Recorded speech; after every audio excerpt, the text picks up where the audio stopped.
June 2 నుండి క్షేత్రస్థాయిలో భూభారతి అమలు అవుతుందని మంత్రి పొన్నం ప్రభాకర్ తెలిపారు. సిద్దిపేట జిల్లా హుస్నాబాద్ మండలం పోతారంలోని శుభం గార్డెన్లో కొత్త ఆర్ఓఆర్ చట్టం భూభారతిపై రైతులకు అవగాహన సదస్సులో మంత్రి పొన్నం ప్రభాకర్, జిల్లా కలెక్టర్ మను చౌదరి పాల్గొన్నారు. ధరణి వచ్చిన తరువాత భూముల పంచాయతీ పెరిగిందన్నారు. భూభారతి చట్టం ద్వారా భూమి ఎవరిదో సమగ్ర వివరాలతో భూభారతి చట్టం తీసుకొచ్చామన్నారు. భూ సమస్యల పరిష్కారం కోసం కోర్టుల వరకు పోవాల్సిన అవసరం లేదని, ఎంఆర్ఓ, ఆర్టీఓ, కలెక్టర్ల ద్వారానే సమస్య పరిష్కారం అవుతుందన్నారు. ధరణి ద్వారా 30-40 లక్షల సమస్యలపై అప్లికేషన్లు వచ్చాయని, భూభారతి ద్వారానే ప్రతి భూమి సమస్య పరిష్కారం అవుతుందన్నారు. ప్రభుత్వ భూములు ఎవరు కబ్జా చేసినా కలెక్టర్ దృష్టికి తీసుకురావాలని, ఎవరు కబ్జా చేసినా రాజకీయాలకు అతీతంగా వాటిని కాపాడుతామన్నారు. లావాదేవీలతో సహా అంతా చట్టబద్ధతగా జరగాలి. ప్రజలకు ఎక్కడ భూమి పరంగా ఇబ్బంది కలగదని ఇలా భూభారతి చట్టం తెచ్చినాం.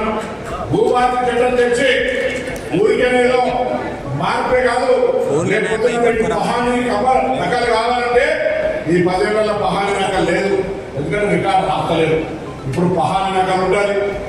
మీరు కాగితం ఇచ్చిన తర్వాత ధరణి పేరు మీద మేము గ్రామాల్లో తిరిగేటప్పుడు 30-40 లక్షల అప్లికేషన్లు ఈ రాష్ట్రంలో భూ తగాదాల మీద అప్లికేషన్ పెట్టుకున్నటువంటి పరిస్థితి ఉండే. అందుకే ఒక ఏడాది కాలంగా ఈ ధరణి ఎత్తేయాలని, భూభారతి రైతులకు ఉపయోగపడే ఒక చట్టం తేవాలని అసలు వాస్తవంగా కలెక్టర్ల దగ్గర కానీ, రాష్ట్ర స్థాయిలో కానీ, ఎంఆర్ఓ స్థాయిలో ప్రజాపాలనల ఏం అప్లికేషన్లు, ఏ గ్రీవెన్స్, ఏ సమస్య ఎక్కువగా వస్తుందో చూసి అంటే కబ్జాకు గురైంది, అమ్ముకున్నారు అని మీకు ఏం తెలిసినా దయచేసి అధికారుల దృష్టికి చేయండి.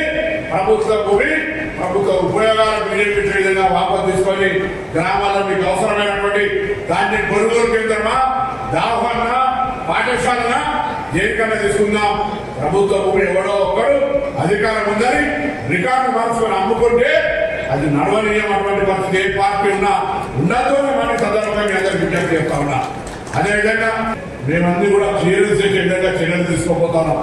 ఎక్కడైనా పేదలకు వాళ్ళ భూమిని దానం చేసి ఉండి, వాళ్ళ సభ్యాల నుండి రికార్డు లేదు, దానం చేసి మళ్ళీ పుచ్చుకుంటుండే కూడా ఇటువంటి ఎన్ని సమస్యలున్నా అన్ని సమస్యలకు భూదార్ మీకు కార్డు నెంబర్ కూడా ఇచ్చి మీ భూమి మీద మీకు గౌరవాన్ని, భూమి మీద ఆధారాన్ని, భూమి మీద పత్రాన్ని మీ పక్షాన ఉంచే విధంగా ఈ కార్యక్రమం జరగబోతుందనే భూభారతికి సంబంధించి తీసుకున్నటువంటి నిర్ణయాలు చెప్పినాం, పేపర్లు ఇచ్చినాం. జూన్ 2 నుంచి జూన్ 2 నుంచి అది ఇప్పటికే అమలవుతుంది. మీకేమైనా ఏదైనా సమస్య వస్తే కాగితం పెట్టుకోండి. కానీ జూన్ 2 నుంచి అధికారికంగా రాష్ట్రంలో మన ఏప్రిల్ 14 నుంచి చట్టం అమలైంది. దాని జూన్ 2 నుంచి క్షేత్ర స్థాయి దాకా పోతుంది. కాబట్టి దయచేసి మీరంతా మీరు ఇటువంటి అంశాలు ఉంటే కూడా ఇక్కడ కూడా సలహా చెప్పండి. భూమికి సంబంధించి ఫలానా భూ వివాదం ఉంది.